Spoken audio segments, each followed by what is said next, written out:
नमस्कार विद्यार्थी मित्रमैत्रिणींनो, बुल्स अकॅडमीमध्ये आपलं सर्वांचं स्वागत आहे। या व्हिडिओमध्ये आपण भारतीय अर्थव्यवस्था या विषयातील जे MPSC आयोगाचे आतापर्यंतचे PYQ आहेत ते आपण बघणार आहोत। तर आपण विषय घेतलेला आहे बँकिंग हा जो टॉपिक आहे, या बँकिंग या टॉपिकवर आयोगाने आतापर्यंत जे प्रश्न विचारले आहेत, आधी कसं STI, ESO, PSI हे सगळ्या स्वातंत्र्य एक्झाम व्हायच्या आणि राज्यसेवा आहे, कृषी आहे, हे सगळ्या एक्झामला जे प्रश्न आलेले होते ते प्रश्न आपण बघणार आहोत। कारण बँकिंग ह्या विषयावर कंबाईंड पूर्व मुख्य म्हणजे दोन्ही एक्झामला गट ब असो किंवा क असो, दोन्ही एक्झामला एक किंवा दोन प्रश्न असतोच। त्यामुळे आपण हे PYQ बघूया, त्यावरून आपल्याला समजेल की खरंच प्रश्न रिपीट होतात का, किंवा आपण PYQचा अभ्यास केला तर त्यातून सुद्धा आपल्याला प्रश्न सॉल्व करता येईल का हे आपल्याला समजून येईल।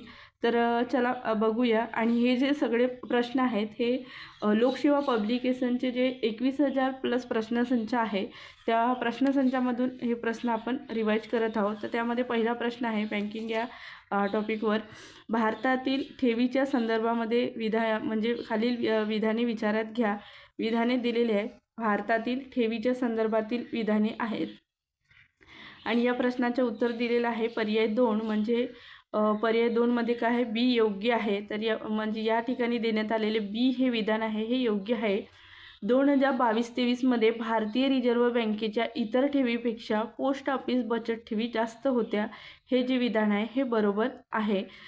तसं बघितलं तर इकॉनॉमिक्स हा विषय करंट जे असतं ना, करंटला धरून जास्त असतो, त्यामुळे करंट व्यवस्थित करून जायचं, त्याचा फायदा होतो। 3-4 तरी प्रश्न करंटमधून सुटतात इकॉनॉमिक्सचे।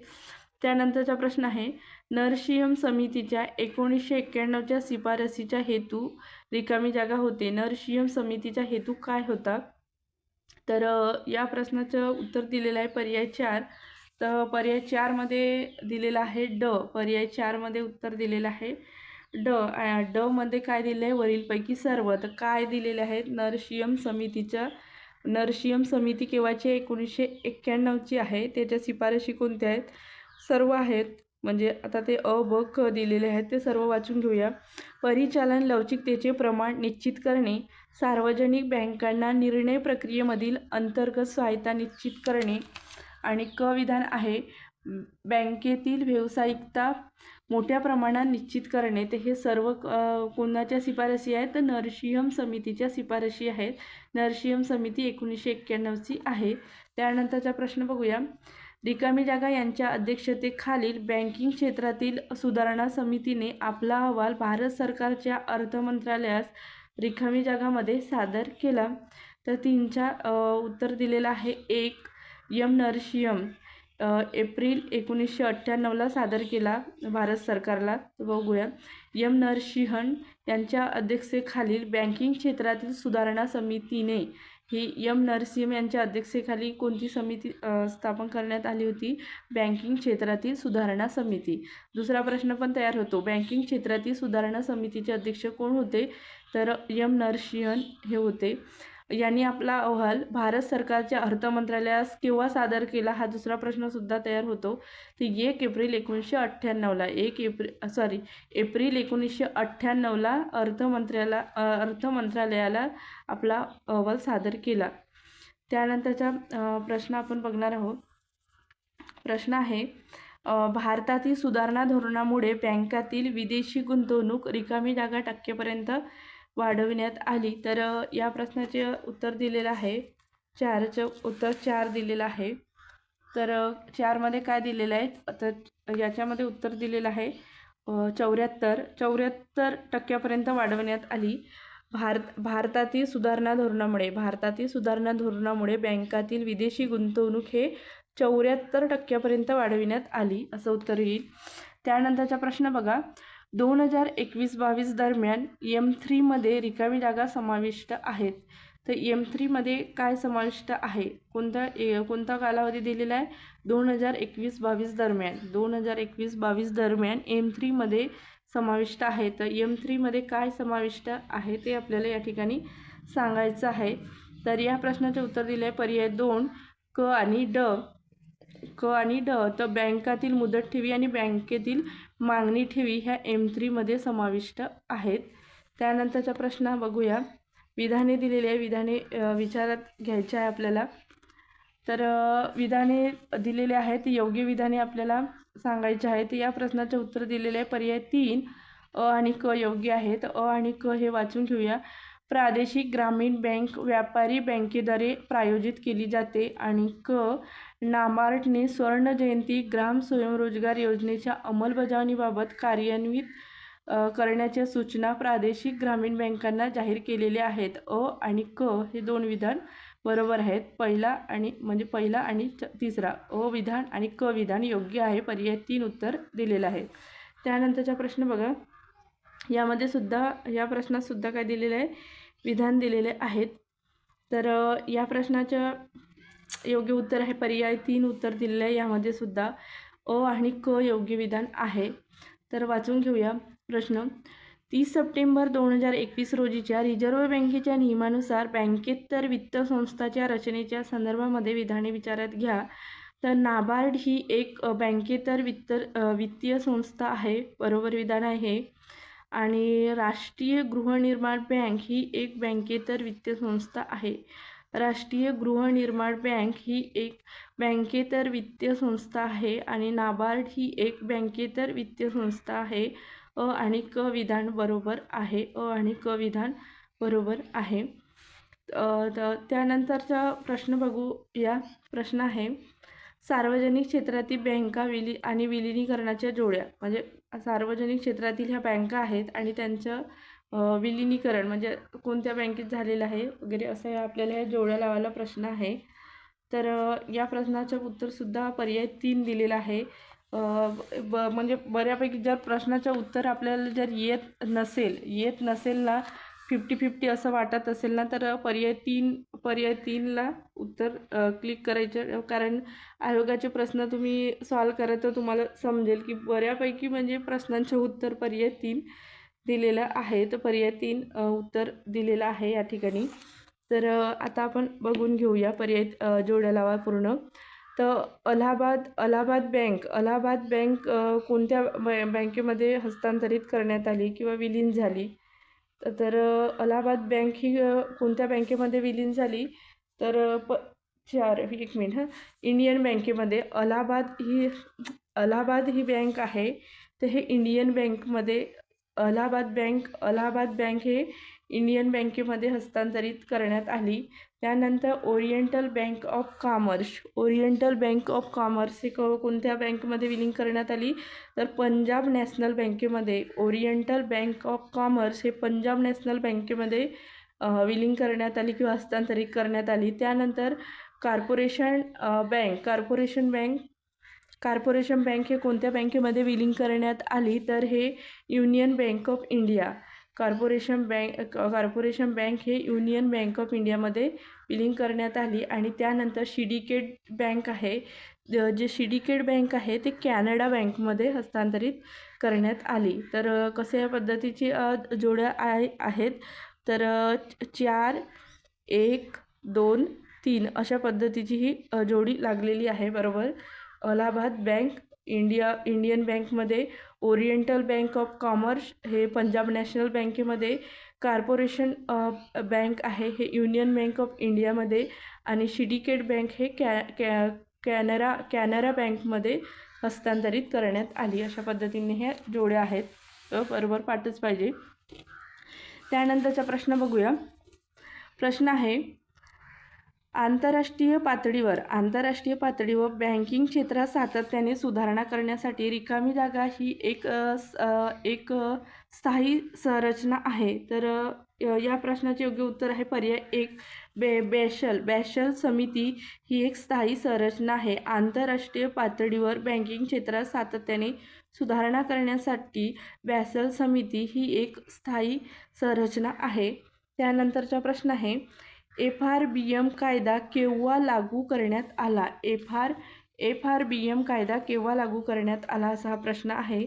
तर या प्रश्नाचे योग्य उत्तर दिले आहे पर्याय 4 5 जुलै 2004 5 जुलै 2004ला FRBM कायदा लागू करण्यात आला आहे. फॅक्ट आहे त्यामुळे पाठच पाहिजे. FRBM कायदा केव्हा लागू करण्यात आलेला आहे तर 5 जुलै 2004. 5 जुलै 2004ला FRBM कायदा लागू करण्यात आला. त्यानंतरचा प्रश्न आहे 19 जुलै 1969 19 जुलै 1969ला ज्या 14 व्यापारी बँकांकडील ठेवीचे मूल्य रुपये रिकामी जागा किंवा त्यापेक्षा जास्त होते त्याचे राष्ट्रीयकरण करण्यात आले. तर किती रुपयापर्यंतच्या म्हणजे ठेवीचे मूल्य होते असा हा प्रश्न आहे. तर या प्रश्नाचं उत्तर आहे पर्याय 3 उत्तर दिलेलं आहे. 11च्या 3 50 कोटी म्हणजे 19 जुलै 1969 19 जुलै 1969ला ज्या 14 व्यापारी बँकातील ठेवीचे मूल्य हे 50 कोटी रुपये किंवा त्यापेक्षा जास्त होते त्याचे राष्ट्रीयकरण करण्यात आले. हे पाठच पाहिजे. हे रिपीट पण झालेलं आहे. पुढे पण आपल्याला प्रश्न यावर दिसणार आहेत.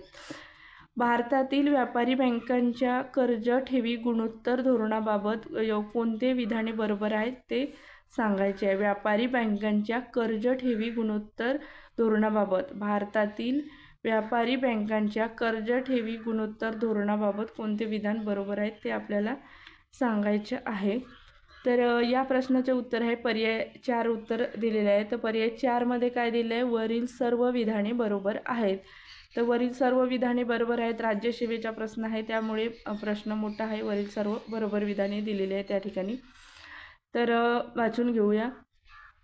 कर्ज ठेवी गुणोत्तर प्रमाणाबाबत आरबीआयने निश्चित नियम केले आहेत.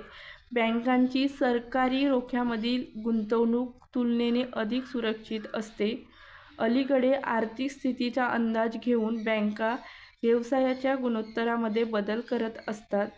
कर्ज ठेवी गुणोत्तर प्रमाण सूत्र बरोबर एकूण कर्जे भागिले एकूण ठेवी गुणिले 100/1 अशा पद्धतीने हे चारही विधाने काय आहेत बरोबर आहेत.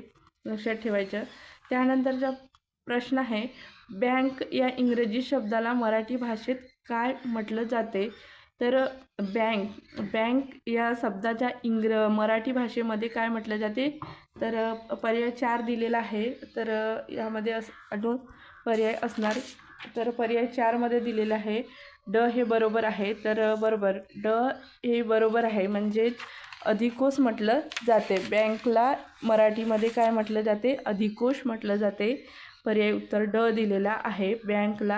बँक या इंग्रजी शब्दाला मराठी भाषेमध्ये काय अधिकोष म्हटलं जाते. त्यानंतरचे प्रश्न आपण बघणार आहोत. प्रश्न आहे 14वा 1995 मध्ये बँक ग्राहकाच्या विवादाचे स्वस्त आणि जलद निपटारा करण्यासाठी रिकामी जागा सुरू करण्यात आली. तर काय सुरू करण्यात आली तर बँकिंग लोकपाल योजना. हे पर्याय 3 उत्तर दिलेलं आहे. 14चा उत्तर पर्याय 3 दिलेला आहे बँकिंग लोकपाल योजना. किंवा 1995 मध्ये बँक ग्राहकांच्या विवादाचे स्वस्त आणि जलद निपटारा करण्यासाठी बँकिंग लोकपाल योजना सुरू करण्यात आली. ग्रामीण भागातील शेती आणि संबंधित उपक्रमांना प्रोत्साहन देण्यासाठी कर्ज पुरवठा करणारी रिकामी जागा ही शिखर संस्था आहे. तर कोणती शिखर संस्था आहे पर्याय 3 दिलेला आहे नाबार्ड ही शिखर संस्था आहे. ग्रामीण भागातील शेतकरी आणि संबंधित उपक्रमांना प्रोत्साहन देण्यासाठी कर्ज पुरवठा करणारी नाबार्ड ही काय आहे शिखर संस्था आहे. त्यानंतरचा प्रश्न भारतीय व्यापारी बँक प्रणालीमध्ये खालीलपैकी बाजारपेठेचा कोणता भाग हा वृद्धिकारक व नफा मिळवून देणारा आहे. तर या प्रश्नाचे योग्य उत्तर दिले आहे पर्याय 3 उत्तर दिलेलं आहे रिटेल बँकिंग हा भारतीय व्यापारी बँक प्रणालीमध्ये बाजारपेठेचा तर जो रिटेल बँकिंग आहे हा भाग आहे हा वृद्धिकारक व नफा मिळवून देणारा आहे असं पर्याय 3 उत्तर येते याचं. त्यानंतरचा प्रश्न पेमेंट बँकिंगची प्रमुख वैशिष्ट्ये रिकामी जागा ही आहेत. योग्य वाक्य निवडा. तर यामध्ये आपल्याला योग्य वाक्य सांगायचे आहे. तर या प्रश्नाचे योग्य उत्तर दिलेले आहे पर्याय 1 उत्तर दिले आहे क आणि ड बरोबर आहे. तर यामध्ये ब हे चुकीचं आहे. ब काय सांगितले, ATM व डेबिट कार्ड देण्याची परवानगी. तर यामध्ये नाही एकच एवढं चुकलेलं आहे, व लिहिलेलं आहे ना, म्हणजे दोन्ही नाही देता येत. ATM किंवा डेबिट कार्ड किंवा असता तर हाही वाक्य बरोबर राहिला असता, त्यामुळे हा विधान चुकीचं आहे. तर अविधान बघूया. प्रति व्यक्ती ₹1,00,000पर्यंत ठेवी स्वीकारणे, ATM कार्ड देण्यास परवानगी, कोणत्याही स्वरूपात कर्ज देता येणार नाही. तर क आणि ड हे विधान बरोबर आहे. पर्याय 1 उत्तर. त्यानंतरचा प्रश्न, एप्रिल 1980 मध्ये पुढीलपैकी कोणत्या बँकांचे राष्ट्रीयकरण करण्यात आले? कोणत्या बँकांचे राष्ट्रीयकरण 1980ला करण्यात आले? तर या प्रश्नाचे उत्तर दिलेले आहे पर्याय 3. पर्याय 3 मध्ये दिले आहे केवळ क, म्हणजे कॉर्पोरेशन बँक आणि oriental bank of commerce. Corporation bank आणि ओरिएंटल बँक ऑफ कॉमर्स यांचं एप्रिल 1980 मध्ये राष्ट्रीयकरण करण्यात आले आहे. केवळ क उत्तर. पर्याय 3 उत्तर येते. बघा बऱ्यापैकी प्रश्नांचं उत्तर काय? पर्याय 3. त्यानंतरचा प्रश्न बघूया. खालीलपैकी कोणती सुधारणा ही 1991च्या नरशियम समितीच्या शिफारशीचा भाग नाही? या प्रश्नाचं उत्तरसुद्धा 3 दिलेलं आहे. 1903. तर रोख राखीव निधी आणि वैधानिक रोखता प्रमाण यांच्या पुरेशी वृद्धी. काय म्हटलेलं आहे? कोणती सुधारणा ही 1991च्या नरशियम समितीच्या शिफारशीचा भाग नाही? तर पर्याय 3 हे जे आहे रोख राखीव निधी आणि वैधानिक रोखता प्रमाण यांच्यात पुरेशी वृद्धी हे नरशियम समितीची शिफारस नाही आहे. तर पहिला, दुसरा आणि चौथा हे नरशियम समितीची शिफारस आहे. तर ते वाचून घेऊया. ज्या व्यापारी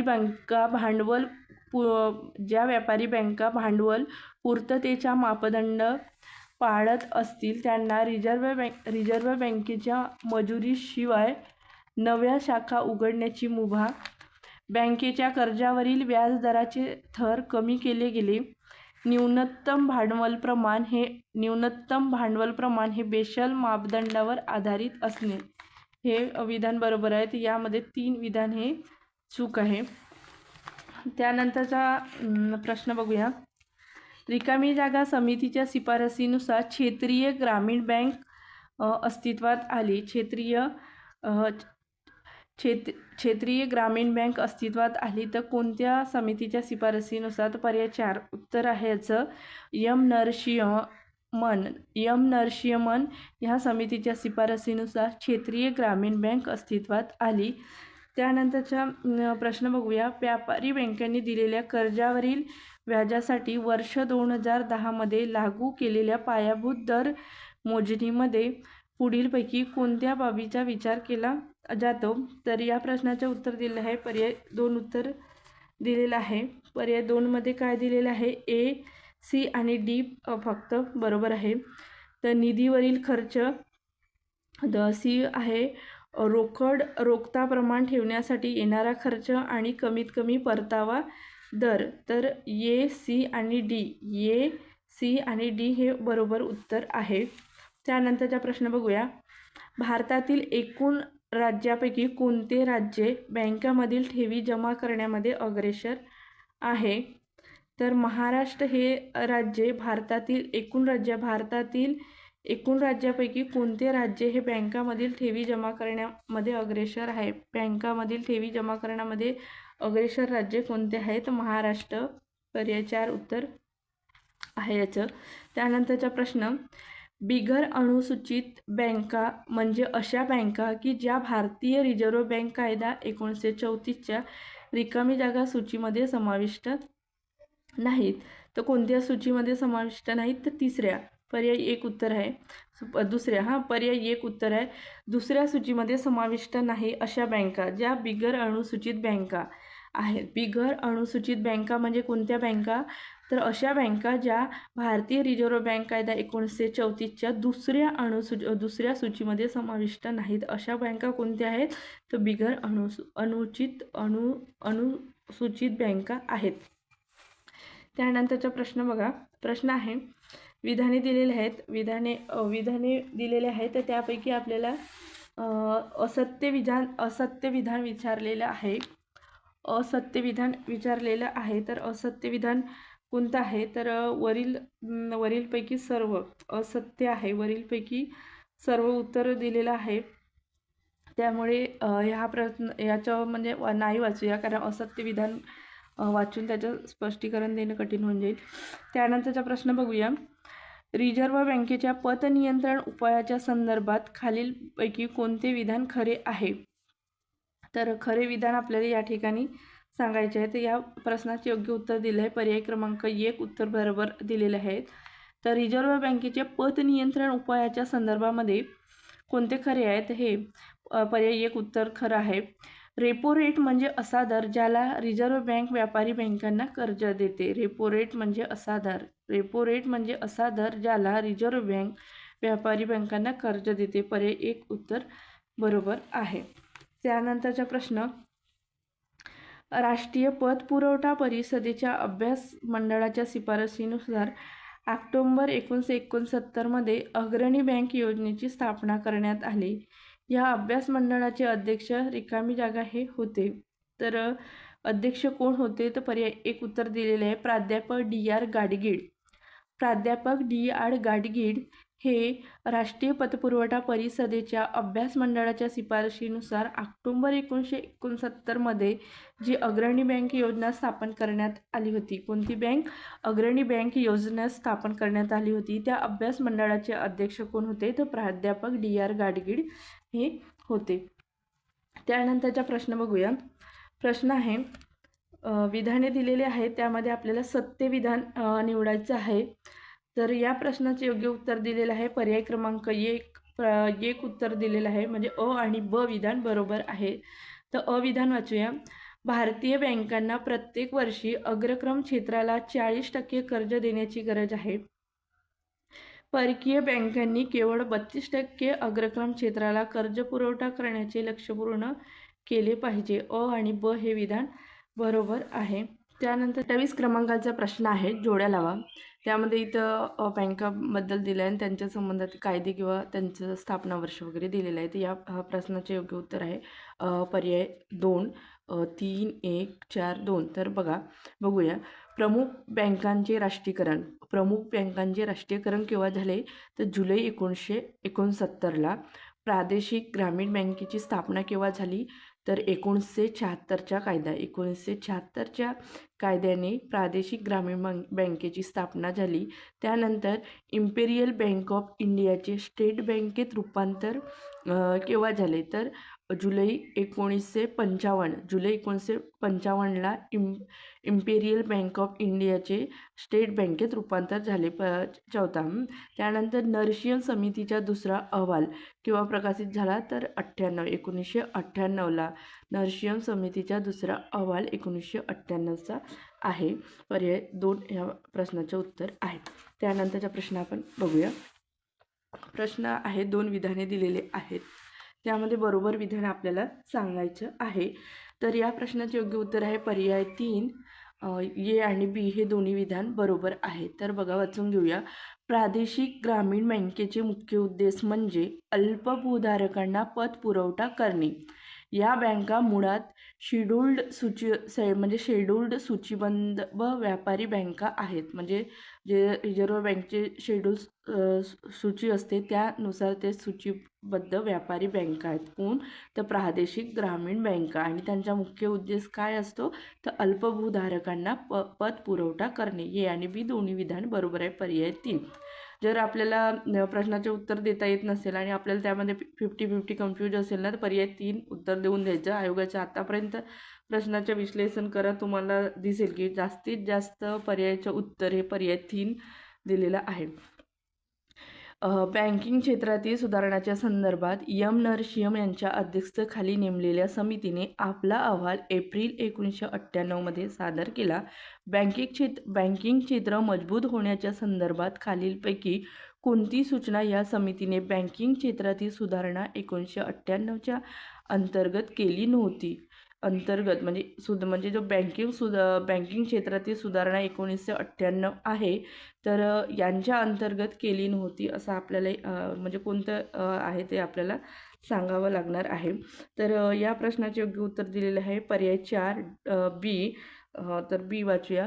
शासकीय अंदाजपत्रकातून बँकांच्या भांडवलाची पुनर्स्थापना करणे हे काय बँकिंग क्षेत्रातील सुधारणा 1998च्या अंतर्गत नव्हते. मग हे ए, सी आणि डी हे आहेत. तर मग ते वाचून घेऊया. भांडवलाच्या पुरेशा पुरवठा होण्याच्या संदर्भात नवीन आणि योग्य नियम लागू करणे हे बँकिंग क्षेत्रातील सुधारणा 1998च्या अंतर्गत येते. त्यानंतर 2000पर्यंत सर्व बँकांची अकार्यक्षम मालमत्तेची पातळी 5% खाली आणणे व 2002पर्यंत 3% खाली आणणे. प्राधान्य क्षेत्राकरता देण्यात येणाऱ्या पतपुरवठ्यावरील व्याज अनुदान घटका पूर्णपणे कपात करणे हे सुद्धा बँकिंग क्षेत्रातील सुधारणा 1998च्या अंतर्गत येतात. म्हणजे ह्या सूचना आहेत ए, सी आणि डी. ह्या सगळ्या सूचना ह्या बँकिंग क्षेत्रातील सुधारणा 1998च्या अंतर्गत येतात. तर बी हे येत नाही. त्यामुळे हा उत्तर दिलेला आहे बी, येत नाही, अंतर्गत येत नाही असा प्रश्न होता. त्यानंतरचा प्रश्न बघूया. नरशियम समितीने अशी शिफारस केली होती की वैधानिक तरलता प्रमाण म्हणजे SLR मध्ये 38.5% रिकामी जागा करावी. तर कोणत्या समितीने? नरशियम समितीने. कोणती शिफारस केली होती? तर या प्रश्नाचे योग्य उत्तर दिलेलं आहे पर्याय 3 25% करावी. नरशियम समितीने अशी शिफारस केली की वैधानिक तरलता प्रमाण म्हणजे SLR मध्ये 38.5% 25% करावी. असं म्हणजे SLR नुसतं देऊन आणि म्हणजे याचा अर्थ काय होतो असा सुद्धा प्रश्न एका एक्झामला आलेला होता. तेव्हा काय वैधानिक तरलता प्रमाण म्हणजे SLR 38.5% 25% करावे अशी शिफारस नरशियम समितीने केली. त्यानंतरचा प्रश्न. भारतातील बँकिंग क्षेत्राच्या संदर्भात कोणत्या राज्याच्या वाटा ठेवी जमा करण्यास सर्वात जास्त आहे? तर ठेवी जमा करण्यामध्ये आपला महाराष्ट्र, पर्याय 2 उत्तर दिलेलं आहे. आपला महाराष्ट्र ठेवी जमा करण्यास म्हणजे पुढे आहे. भारतातील बँकिंग क्षेत्राच्या संदर्भात कोणत्या राज्याच्या वाटा ठेवी जमा करण्यास सर्वात जास्त आहे? तर महाराष्ट्र. त्यानंतरचा प्रश्न बघूया. विधाने दिलेली आहेत आणि त्यामध्ये पर्यायाचं उत्तर 1 दिलेलं आहे. ते 1मध्ये काय उत्तर दिलेलं आहे बघूया. तर कोणती? फक्त ये सत्यविधान आहे. सत्यविधान विचारलं आहे तर फक्त ये सत्यविधान आहे. तर त्यामुळे ये विधान आपण वाचून घेऊया. तर ये विधानमध्ये दिलेलं आहे की सरकारने एम नरशियम यांच्या अध्यक्षतेखाली बँकिंग क्षेत्र सुधारणा समितीची नियुक्ती केली. तर फक्त ये विधान हे काय आहे तर बरोबर आहे. त्यानंतरचा प्रश्न आपण बघूया. प्रश्न आहे यामध्ये सुद्धा विधाने दिलेली आहेत आणि आपल्याला कोणती योग्य विधान आहे ते आपल्याला सांगायचे आहे. तर या प्रश्नाचं उत्तर दिलेले आहे की पर्याय 4 दिलेलं आहे, एकही नाही. त्यामुळे हे नाही वाचू. दुसरा प्रश्न घेऊया. प्रश्न आहे यामध्ये सुद्धा विधाने दिलेली आहेत. याचं उत्तर दिलेलं आहे पर्याय 1 दिलेला आहे. फक्त ये विधान बरोबर आहे. सूक्ष्म घटक विकास आणि पुनर्वित्त एजन्सी मुद्रा बँकेचे छोट्या उद्योगांना किंवा व्यवसायांना वित्त पुरवठा आणि पतपुरवठा करणे हा उद्देश आहे.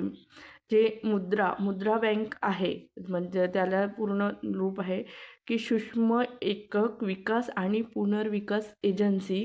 हे काय करते तर छोट्या उद्योगांना किंवा व्यवसायांना वित्त पुरवठा आणि पतसहाय्य करण्याचं काम करते. हे त्याचा उद्देश आहे. पर्याय 1 फक्त उत्तर म्हणजे बरोबर आहे विधान. त्यानंतरचा प्रश्न.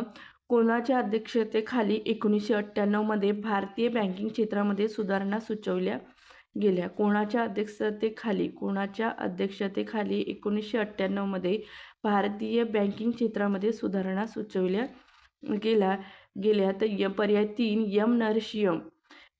एम नरशियम यांच्या अध्यक्षतेखाली 1998ला भारतीय बँकिंग क्षेत्रामध्ये सुधारणा सुचवल्या गेल्या. त्यानंतरचा प्रश्न. 2012-13च्या भारतीय रिझर्व्ह बँकेच्या लेख्यानुसार खालील जोड्या योग्य पद्धतीने जुळवा. बँक प्रकार दिलेला आहे आणि बँकेचे नाव दिलेले आहे. तर म्हणजे राष्ट्रीय बँक कोणती आहे, विदेशी बँक कोणती आहे हे आपल्याला यात सांगायचं आहे. तर या प्रश्नाचे योग्य उत्तर दिलेलं आहे पर्याय एक उत्तर दिलेलं आहे. पर्याय एकमध्ये दिलेलं आहे 3, 1, 2, 4. तर बघा राष्ट्रीय बँक कोणती आहे, पर्याय 3. राष्ट्रीय बँक कोणती आहे, तर आंध्रा बँक. बँक ही काय आहे, तर राष्ट्रीय बँक आहे, पर्याय 1 आहे. तर राष्ट्रीय बँक कोणती आहे, तर आंध्रा बँक आहे. त्यानंतर विदेशी बँक कोणती आहे, तर उरी हे काय आहे, उरी बँक हे विदेशी बँक आहे. आंध्रा हे राष्ट्रीय बँक आहे. आणि जुनी खाजगी क्षेत्रातील बँक कोणती आहे, तर नैनिताल बँक ही जुनी खाजगी क्षेत्रातील बँक आहे. आणि नवीन खाजगी क्षेत्रातील बँक कोणती आहे, ती येस बँक ही काय आहे, तर नवीन खाजगी क्षेत्रातील बँक आहे. जुनी खाजगी क्षेत्रातील बँक नैनिताल आहे. विदेशी बँक कोणती आहे, तर उरी बँक आहे. राष्ट्रीय बँक कोणती आहे, तर आंध्रा बँक आहे. ह्या अशा म्हणजे 2012-13च्या रिझर्व्ह बँकच्या लेख्यानुसार या म्हणजे जोड्या आहेत. तर हे बरोबर आहे. त्यानंतरचा प्रश्न बघूया. प्रश्न दिलेला आहे की 2014च्या म्हणजे वर्गीकृत व्यापारी बँका आणि त्यांच्या संख्या. आता आपल्याला यातून म्हणजे समजते की आपल्याला आता वर्गीकृत व्यापारी बँका 2024-25 मध्ये बँका आणि त्यांच्या संख्या किती आहेत हे आपल्याला माहीत करून घ्यायचं नेटवर वगैरे सर्च करून. तर बघा त्या 2014नुसार वर्गीकृत व्यापारी बँका 2014नुसार आपण बघूया. तर यामध्ये पर्याय 2 उत्तर दिलेले आहे. सार्वजनिक क्षेत्रातील बँका किती होत्या, 26 होत्या. खाजगी क्षेत्रातील बँका 21 होत्या. भारतातील विदेशी बँका ह्या 43 होत्या. आणि प्रादेशिक ग्रामीण बँका ह्या का होत्या, तर किती होत्या, तर 64 होत्या. तर आता प्रादेशिक ग्रामीण बँका किती आहेत, तर आता प्रादेशिक ग्रामीण बँका ह्या 28 आहे. कारण आत्ताच म्हणजे एक 2025चं म्हणजे एक धोरण झालं आणि एक राज्य एक प्रादेशिक बँक म्हणजे म्हणजे एक प्रादेशिक बँक असं धोरण जाहीर झालं. आणि त्यामुळे काय झालं, तर प्रादेशिक बँकांची संख्या आता 2025मध्ये किती आहे, तर 28 आहे. भारतातील विदेशी बँका किती आहे, तर 45 ते 49 या दरम्यान आहेत. आणि आत्ता 2025चं मी सांगत आहे. आणि सार्वजनिक क्षेत्रातील बँका किती आहेत, तर 12 आहे. सार्वजनिक क्षेत्रातील बँका 12 दिलेल्या आहेत फक्त. आणि खाजगी बँका ह्या 21, 2025मध्ये खाजगी बँका 21 आहे. अशी आकडेवारी आहे, मी नेटवरून सर्च करून काढलेली आकडेवारी आहे. त्यानंतरचा प्रश्न बघूया. 26 ऑगस्ट 2010 रोजी कोणती बँक स्टेट बँक ऑफ इंडियामध्ये विलीन करण्यात आली. तर कोणती बँक 2010मध्ये स्टेट बँक ऑफ इंडियामध्ये विलीन करण्यात आली होती, पर्याय 4 उत्तर दिले आहे. The state bank of Indore. The state bank of Indore ही 2010 26 ऑगस्ट 2010मध्ये स्टेट बँक ऑफ इंडियामध्ये विलीन करण्यात आली होती. त्यानंतरचा प्रश्न. भारतीय बँकांच्या एकूण कर्जपुरवठ्यापैकी अग्रगण्य क्षेत्राकरता रिकामी जागा इतका कर्जपुरवठा अपेक्षित आहे. तर या प्रश्नाचे योग्य उत्तर दिले आहे पर्याय 1, 40%. भारतीय बँकांच्या एकूण कर्जपुरवठ्यापैकी अग्रगण्य क्षेत्राकरिता 40% इतका कर्जपुरवठा अपेक्षित आहे. त्यानंतरचा प्रश्न. भारतीय नाणे बाजारात परदेशी बँकांना मुक्त प्रवेश असावा अशी सूचना कोणत्या समितीने किंवा आयोगाने केली. तर या प्रश्नाचे योग्य उत्तर दिलं आहे पर्याय 1, नरशियम समितीने अशी सूचना केली. कोणती, तर भारतीय नाणे बाजारात परदेशी बँकांना काय मुक्त प्रवेश असावा. भारतीय नाणे बाजारात परदेशी बँकांना मुक्त प्रवेश असावा अशी सूचना कोणत्या समितीने केली, तर नरशियम समिती, पर्याय 1 उत्तर आहे. त्यानंतरचा प्रश्न. सहकारी संस्थांचे आर्थिक वर्ष असते. तर या प्रश्नाचे उत्तर सुद्धा पर्याय 1 आहे. 1 एप्रिल ते 31 मार्च. 1 एप्रिल ते 31 मार्च हे आर्थिक वर्ष सहकारी संस्थांचे असते. त्यानंतरचा प्रश्न. नरशियम समिती 1991ची नरशियम समितीने कोणत्या संज्ञेचे वर्णन बँकिंग क्षेत्रातील कर असे केलेले आहे. तर या प्रश्नाचं उत्तर दिलेलं आहे पर्याय 1, संविधानिक रोखता गुणोत्तर याचे वर्णन नरशियम समितीने बँकिंग क्षेत्रातील कर असं केलेलं आहे. पर्याय 1 उत्तर दिलेलं आहे. संविधानिक रोखता गुणोत्तर असं कशाच्या बँकिंग क्षेत्रातील कर असे नरशियन समितीने वर्णन केलेले आहे. म्हणजे संविधानिक रोखता गुणोत्तर या संज्ञेचे वर्णन बँकिंग क्षेत्रातील कर असे नरशियन समितीने केले आहे. त्यानंतरचा प्रश्न आहे जोड्या लावायला आलेला आहे. तर बघा या प्रश्नाचे उत्तर सुद्धा पर्याय 2 उत्तर दिलेलं आहे. तर बँकिंग नियमन कायदा हा 1949चा आहे. बँकिंग नियमन कायदा 1949. त्यानंतर बँकांचे राष्ट्रीयकरण 1969. बघा PYQ मधून सॉल्व होते, म्हणजे हा 2014चा प्रश्न आहे. नंतर तो म्हणजे 18 वगैरे काहीतरी आलेला आहे. तर ह्या प्रश्नातून तो प्रश्न सॉल्व होत आहे, त्यामुळे PYQचे महत्त्व आहे. बँकिंग नियमन कायदा 1949. बँकांचे राष्ट्रीयकरण 1969. भारतातील स्टेट बँकची स्थापना केव्हा झाली तर 1955ला.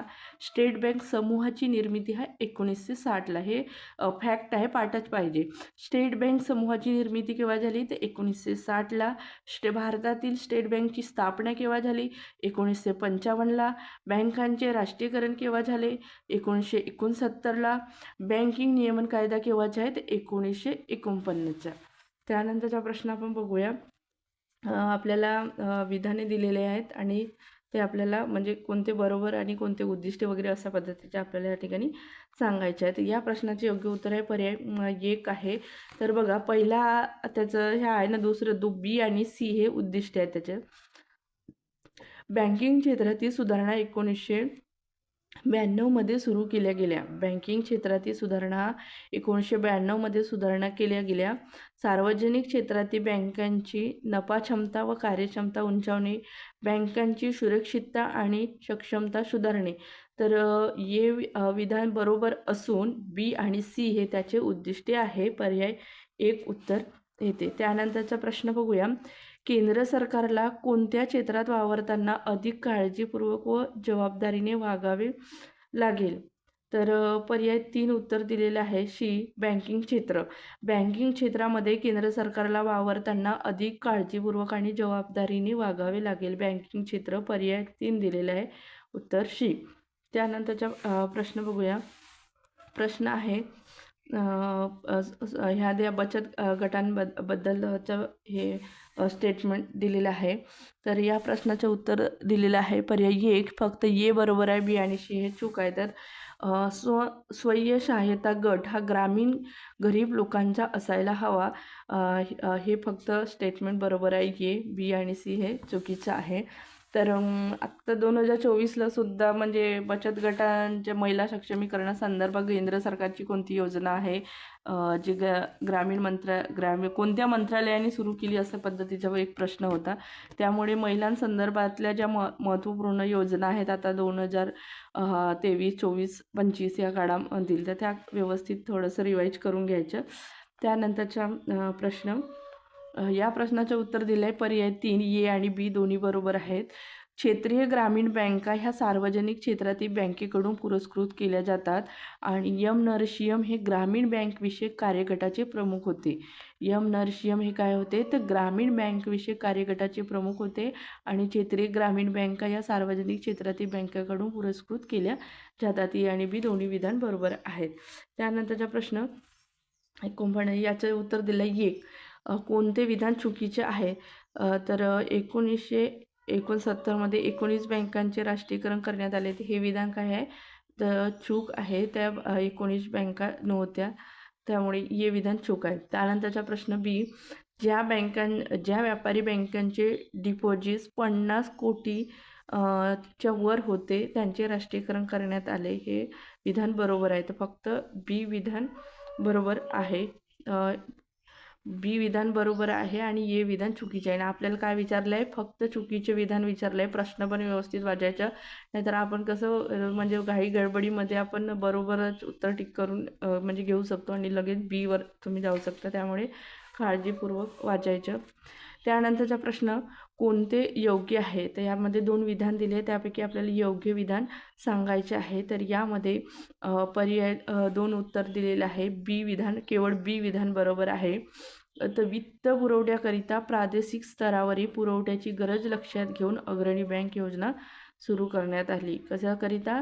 वित्त पुरवठ्याकरिता प्रादेशिक स्तरावरील पुरवठ्याची गरज लक्षात घेऊन अग्रणी बँक योजना सुरू करण्यात आली होती. त्यानंतरचा प्रश्न, बँकिंग क्षेत्रात सुधारणा घडवून आणण्याचा एक भाग म्हणून एस तारापूर समितीची स्थापना 1997 मध्ये झाली. या समितीचे सर्वात महत्त्वाचे उद्दिष्टे कोणते होते? तर या प्रश्नाचे योग्य उत्तर दिले आहे पर्याय क्रमांक 1 उत्तर दिलेलं आहे. भांडवली खात्यावरील परिवर्तनीयता. भांडवली खात्यावरील परिवर्तनीयता या मुख्य उद्दिष्टासाठी कोणती एस तारापूर समितीची स्थापना 1997 मध्ये झाली.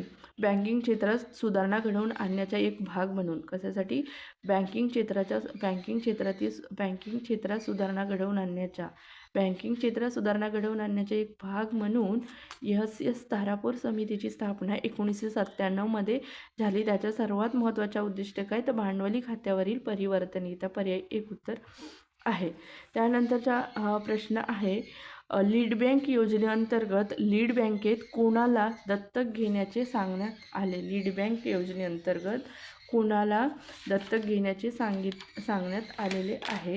तर या प्रश्नाचे उत्तर दिले आहे पर्याय 3 मध्ये काय आहे बघूया. तर जिल्हा. पर्याय मध्ये उत्तर दिलेलं आहे काय? तर पर्याय 3 मध्ये उत्तर दिलेलं आहे जिल्हा. म्हणजे लीड बँक योजनेअंतर्गत म्हणजे प्रश्न आहे लीड बँक योजनेअंतर्गत लीड बँकेत कोणाला दत्तक घेण्याचे सांगण्यात आलेले आहे? तर लीड बँक योजना कशा संदर्भात आहे?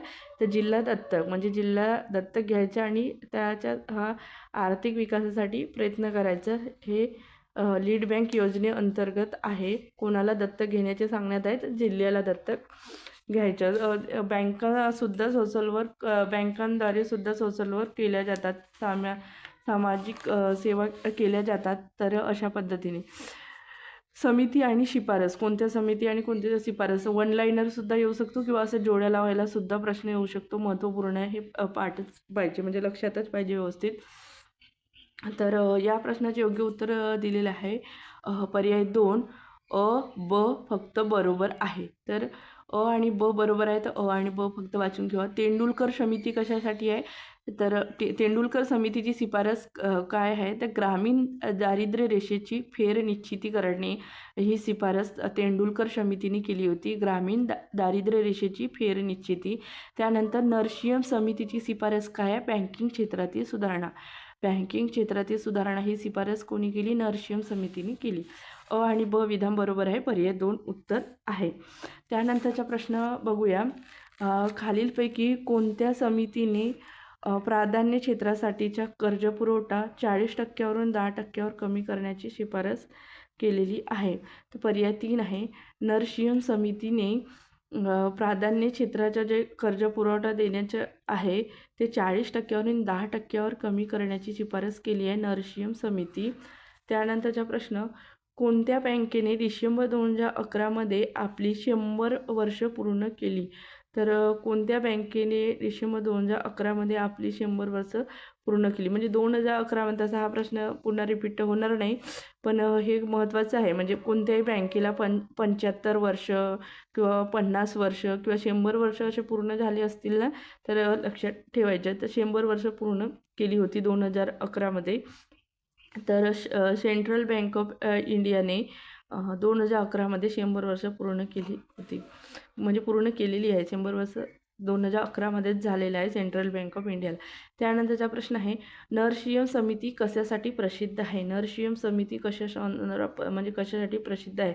म्हणजे आपण बघतो तर नरशियम समितीवर जास्तीत जास्त प्रश्न आलेले आहे, त्यामुळे तुम्हाला पण या प्रश्नाचं उत्तर इझिली देता येईल. तर कशासाठी? बँक क्षेत्राशी संबंधितच आहे. तर बँक पुनर्रचनेबाबतच्या शिफारसी संबंधी पर्याय 2 उत्तर आहे. नरशियम समिती कशासाठी प्रसिद्ध आहे? तर बँक पुनर्रचनेबाबतच्या शिफारशी संबंधी. बचत गट आणि बँका यांच्यातील व्यवहार संबंधामध्ये कोणत्या प्रतिकृतीमध्ये गैर सरकारी संघटनांचा सहभाग होतो? तर कोणत्यात? ए आणि बी. पर्याय 4 उत्तर दिलेल्या आहे. 57च्या पर्याय 4 उत्तर दिलेले आहे. ए, अ, ब आणि क. तर अ, ब आणि क विधान वाचून घेऊया. तर आयफॅड प्रतिकृती, अप्रत्यक्ष संबंध प्रतिकृती आणि परिवर्तित अप्रत्यक्ष प्रतिकृती. बचत गट आणि बँका यांच्यातील व्यवहार संबंधात कोणत्या प्रतिकृतीमध्ये सरकारी संघटनांचा सहभाग होतो? गैरसरकारी संघटनांचा सहभाग होतो. तर आयफॅड प्रतिकृती, अप्रत्यक्ष संबंध प्रतिकृती, परिवर्तित अप्रत्यक्ष प्रतिकृती. अ, ब आणि क विधान बरोबर आहे. त्यानंतरचा प्रश्न बघूया. प्रश्न आहे की 1991ची नरशिंह समिती कशाशी संबंधित होती? 1991ची नरशिंह समिती कशाशी संबंधित होती? तर 58 म्हणजे उत्तर 3 दिलं आहे. बँकेची वित्तीय व्यवस्था या संदर्भात. आता हा प्रश्न अजून पुन्हा रिपीट झाले. 1991ची नरशिंह समिती कशाशी संबंधित आहे? तर बँकांची वित्तीय व्यवस्था. त्यानंतरचा प्रश्न बघूया. बँकांच्या राष्ट्रीयकरणाच्या उद्दिष्टाच्या संदर्भात कोणते वाक्य बरोबर आहेत? तर यामध्ये उत्तर दिलेलं आहे.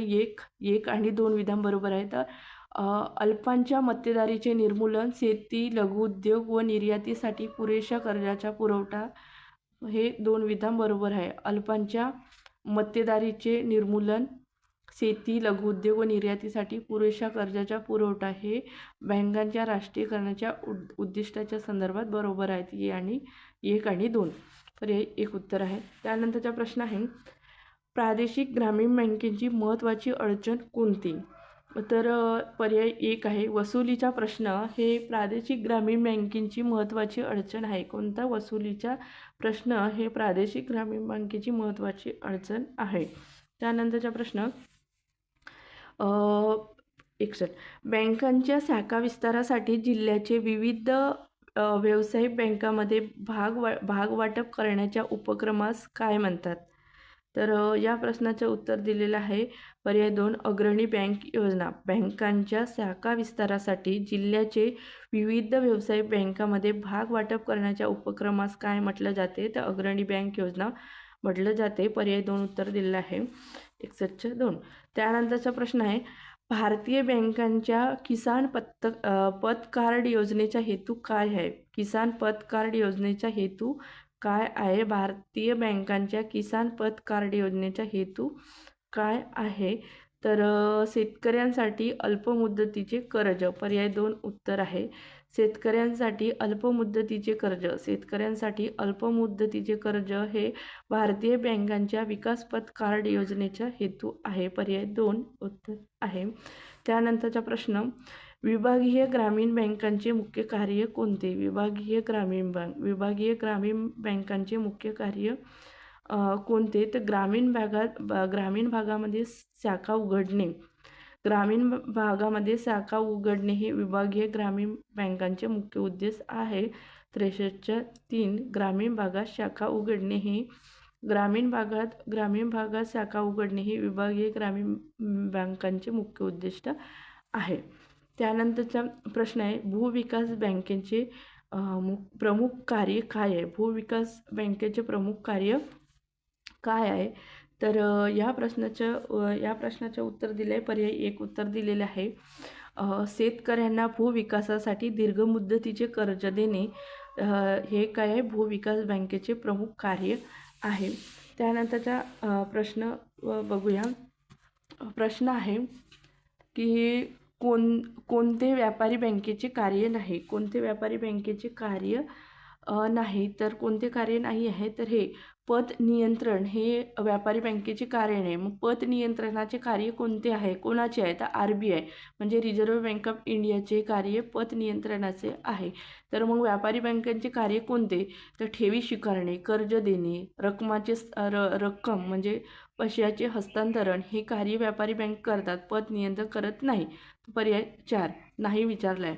त्यानंतरचा प्रश्न the state bank of India कोणत्या वर्षी अस्तित्वात आली? तर या प्रश्नाचे योग्य उत्तर दिले आहे. पर्याय 3 1955 हे आधीच्या म्हणजे ह्या प्रश्नावरून नंतर म्हणजे प्रश्न 2011चा प्रश्न आहे.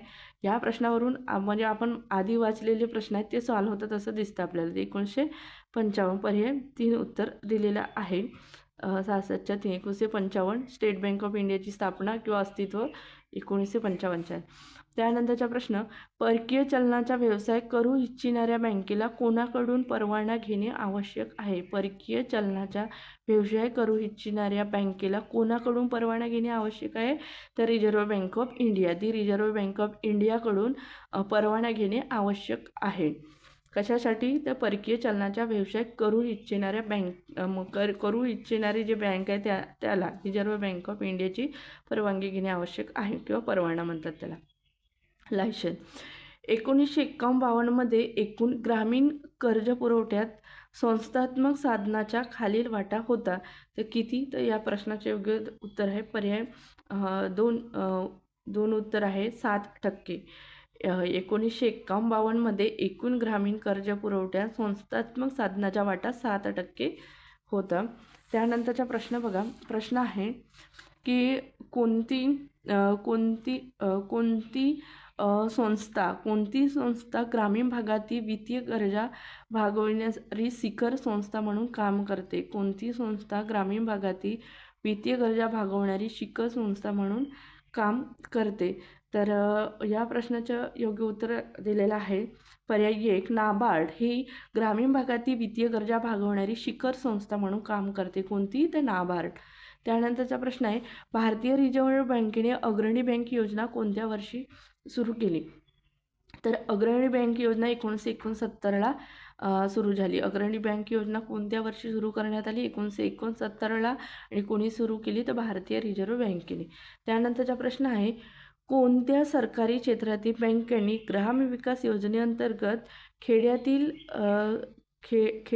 घरांसाठी पुनश्च भर देण्याचे नियोजन केलेले आहे? खेड्यातील घरांच्यासाठी पुनश्च भर देण्याचे नियोजन केलेले आहे. तर स्टेट बँक ऑफ इंडियाने सरकारी क्षेत्रातील, म्हणजे हे सरकारी क्षेत्रातील बँक आहे कोणती? State bank of India. त्यांनी ग्रामीण निवास योजनेअंतर्गत खेड्यातील घरांसाठी पुनश्च भर देण्याचे नियोजन केलेले आहे. तर ते कोणतं? स्टेट बँक ऑफ इंडिया आहे. अशा पद्धतीने आपण या व्हिडिओमध्ये 71 प्रश्न स्टेट बँकेवर बघितलं. म्हणजे स्टेट बँक नाही, म्हणजे व्यापारी बँका वगैरे, म्हणजे बँक क्षेत्राशी संबंधित आपण हे प्रश्न बघितलं आहे. आपण पुढच्या व्हिडिओमध्ये भारतीय रिझर्व्ह बँक बघूया. एकाच व्हिडिओमध्ये सर्व बघितलं तर तुम्हाला कंटाळा येईल. तर हा व्हिडिओ इथंच थांबवते. जर तुम्ही या चॅनलला नवीन आले असाल तर चॅनलला सबस्क्राईब करून घ्या. धन्यवाद.